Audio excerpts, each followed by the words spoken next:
नराधम अजूनही नशेतच. भर कोर्टात विचारलं, तुमची केस माहितीये का?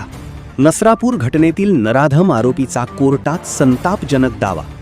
पुणे जिल्ह्यातील नसरापूर येथील एका 4 वर्षांच्या चिमुरडीवर अत्याचार करीत तिला जीवे मारण्यात आल्याच्या घटनेने राज्यभरातून संताप व्यक्त केला जात आहे.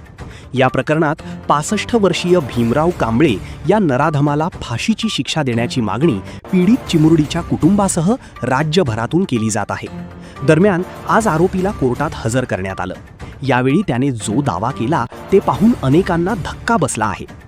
पोलिसांनी अटक केल्यानंतर भीमराव कांबळे याने आपला गुन्हा कबूल केल्याची माहिती समोर आली होती. मात्र आता नसरापूर घटनेतील नराधम आरोपीने कोर्टात संतापजनक दावा केला आहे.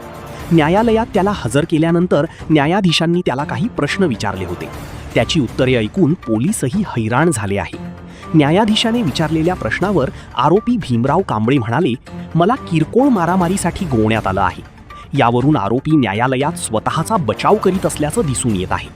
न्यायालयात हजर केल्यानंतर न्यायाधीशांनी विचारलेल्या प्रश्नावर आरोपीने संतापजनक उत्तर दिलं. पुढे न्यायालयाने आरोपीला विचारलं, तुमची नेमकी काय केस आहे माहितीये का? यावर आरोपी म्हणाला, सर, ही मारामारीची किरकोळ केस आहे. त्यात मला गोवण्यात आलं आहे, अशी माहिती सरकारी वकिलांनी दिली आहे. पोक्सोची संवेदनशील केस असल्यामुळे प्रसारमाध्यमांना कोर्टात सुनावणी दरम्यान हजर राहण्यास मनाई करण्यात आली होती.